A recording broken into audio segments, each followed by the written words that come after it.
Assalamualaikum warahmatullahi wabarakatuh. Salam sejahtera untuk kita semua. Selamat malam Ibu dosen dan teman-teman semuanya. Kami dari kelompok 6 yang terdiri dari saya Najwa Salmita dengan NIM 2203080007 sebagai moderator serta presentator pertama. Selanjutnya ada Anjali Hindustani Boru Simanjunta dengan NIM 2203080055 sebagai presentator kedua. Selanjutnya ada Juan Pres Kevin Siahaan NIM 2203080002 sebagai presentator ketiga. Dan yang terakhir ada Rien Pasca Sitompul dengan NIM 2203080058 sebagai presentator keempat. Pada hari ini kami akan mempresentasikan makalah kami yang berjudul Aturan Energi dalam Sistem Usaha Kelapa Sawit sampai menjadi CPO atau Crude Palm Oil. Baik, untuk itu mari kita simak penjelasan dari kami. Materi yang pertama ada kelapa sawit. Kelapa sawit atau Elais guinensis Jack merupakan salah satu tanaman andalan sektor pertanian khususnya perkebunan Indonesia. Hal ini dapat dilihat di peragaan perkebunan kelapa sawit yang terus meningkat. Pada kurun tahun 1995 sampai dengan 2007, terjadi peningkatan luas panen dari 1,19 juta hektar menjadi 4,54 hektar yang disertai dengan peningkatan produksi dari 22,4 juta ton menjadi 78 juta ton pada kurun waktu yang sama. Berikutnya ada kelapa sawit. Lihat dari ekspor produk kelapa sawit yaitu CPO atau crude palm oil dan minyak inti sawit PKO atau palm kernel oil yang terus meningkat dan telah memberikan andil yang sangat besar terhadap ekspor hasil pertanian secara keseluruhan. Sampai pada tahun 1998, nilai ekspor kelapa sawit, CPO dan PKO ini secara bersama-sama hanya menempati urutan kedua setelah karet. Sejak tahun 1999, nilai ekspor produk kelapa sawit telah menempati urutan teratas dari 20 produk ekspor hasil pertanian. Di dalam panduan mengenai produksi minyak sawit berkelanjutan, pihak perkebunan dan pabrik kelapa sawit perlu mengkaji penggunaan energi atau energi per ton CPO dan energi per ton TBS dalam operasinya. Karena itu, audit energi menjadi suatu kegiatan penting dari manajemen industri kelapa sawit modern. Meningkatnya permintaan terhadap minyak sawit atau crude palm oil atau CPO ini mengakibatkan jumlah kelapa sawit bertambah. Selanjutnya, presentator kedua akan saya alihkan kepada Anjali Hindustani. Baiklah, saya akan melanjutkan materi yang selanjutnya. Meningkatnya industri pengolahan kelapa sawit mengakibatkan energi yang dibutuhkan untuk memproduksi CPO juga meningkat. Terbatasnya sumber energi tentu membutuhkan antisipasi yang tepat agar tercapai penggunaan energi yang efektif dan efisien. Perhitungan mengenai pengadaan dan penggunaan energi dalam proses produksi perlu dilakukan karena penggunaan energi akan berbanding lurus dengan biaya produksi. Penggunaan energi secara efektif dan efisien akan mampu menekan besarnya biaya produksi. Salah satu alternatif yang dapat dilakukan untuk mengetahui pola penggunaan energi pada proses energi yaitu melakukan kajian dengan cara analisis kebutuhan energi.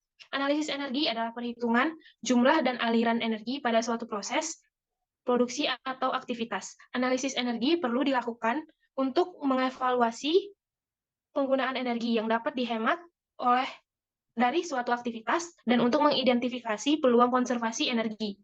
Selanjutnya, saya akan membahas energi-energi yang digunakan pada pengolahan kelapa sawit. Yang pertama ada energi manusia.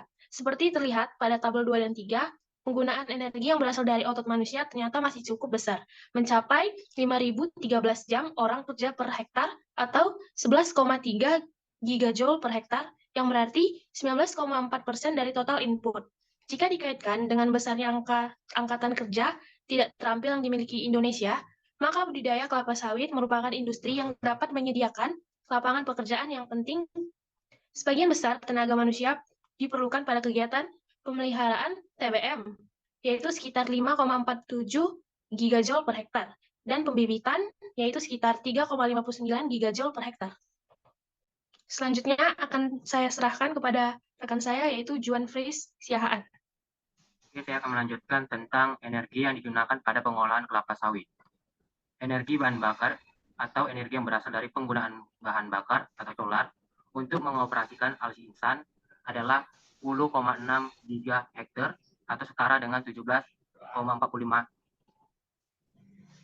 dari total energi pemasukan.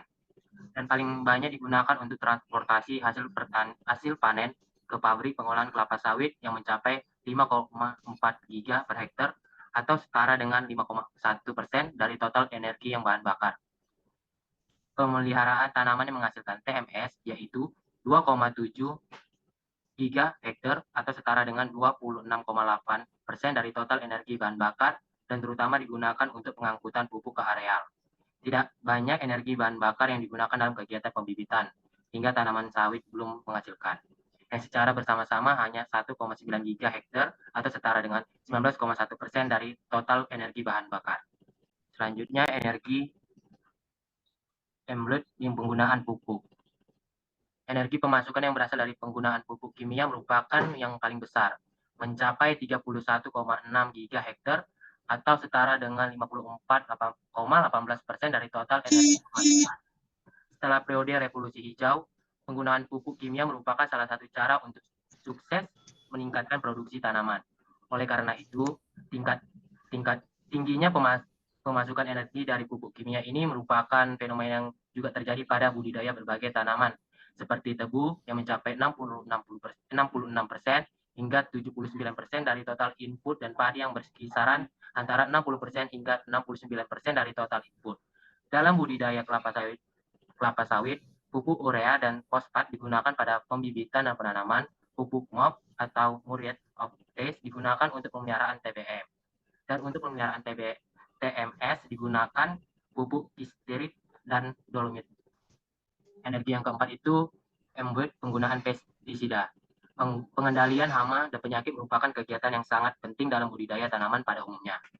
Untuk kasus budidaya kelapa sawit di PTPN 7 unit usaha Rejosari, energi tidak langsung dari penggunaan bahan kimia atau pestisida dan herbisida tidak banyak, hanya mencapai 1,97 giga hektar atau setara dengan 2,7% dari total energi pemasukan. Meskipun demikian, jika pengendalian hama dan penyakit ini dapat dilakukan dengan memanfaatkan musuh-musuh alami, maka akan memberikan dampak positif yang lebih luas dari sekedar reduksi energi tidak langsung dari bahan kimia. Selanjutnya, materi akan dilanjutkan Rian Paskah. Oke, sekarang saya akan menjelaskan energi yang digunakan pada pengolahan kelapa sawit, yaitu energi yang selanjutnya adalah energi embodied penggunaan alsintan.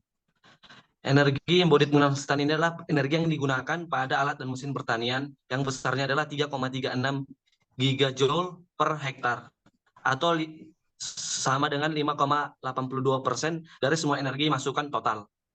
Sebagian besar energi yang dipakai ini terjadi pada kegiatan pembibitan dan pemeliharaan TBM atau sawit yang berturut-turut mencapai 1,3 gigajoule per hektar dan 1,77 gigajoule per hektar. Sebelumnya telah dinyatakan bahwa energi bahan bakar untuk mengoperasikan alat dan mesin pertanian yang paling banyak digunakan untuk transportasi hasil panen dan pupuk pada pemeliharaan TSM. Hal yang tampak kontradiksi ini terjadi karena energi alsintan merupakan fungsi dari berat alsintan yang digunakan. Kegiatan transportasi menggunakan truk yang bobotnya hampir 2.600 kg. Sedangkan pada kegiatan penanaman dan pemeliharaan TBM menggunakan motor grader atau bulldozer yang memiliki bobot sampai 1.400 kg dan 1.500 kg.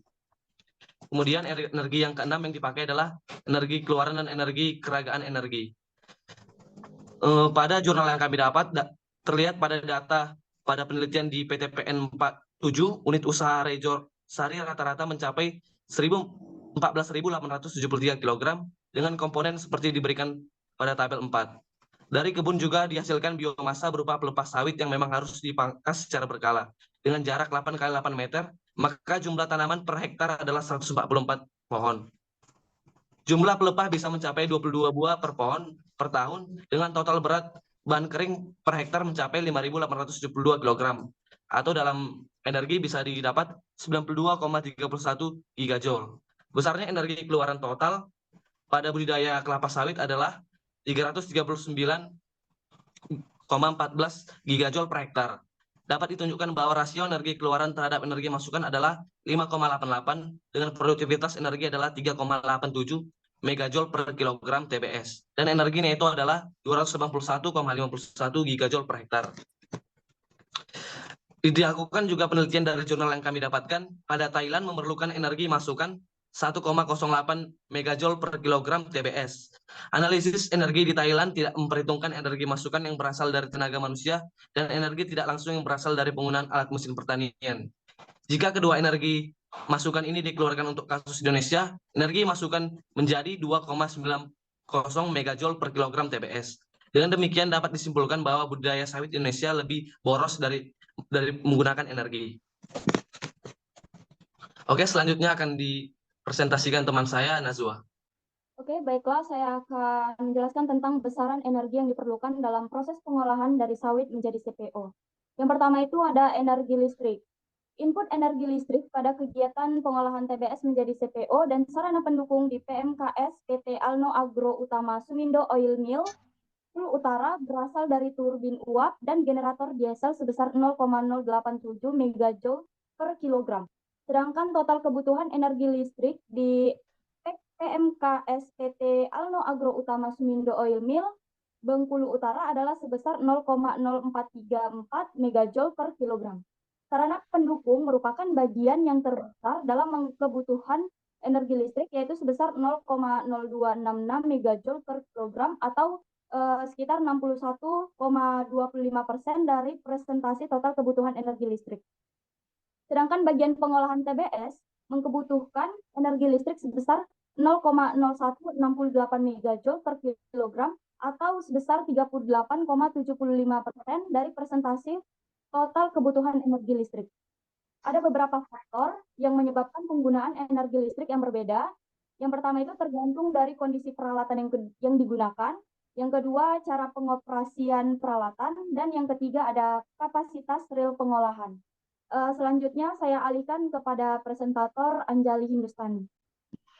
Baiklah, saya akan melanjutkan besaran energi yang kedua, yaitu energi bahan bakar minyak. Jenis bahan bakar minyak atau BBM yang digunakan dalam proses pengolahan TBS menjadi CPO adalah solar. Solar digunakan untuk bahan bakar loader di penerimaan buah dan generator diesel pada penyediaan energi. Total penggunaan energi solar di PMK PT Alno Agro Utama Sumindo Oil Mill Bengkulu Utara adalah sebesar 0,1784 megajoule per kilogram.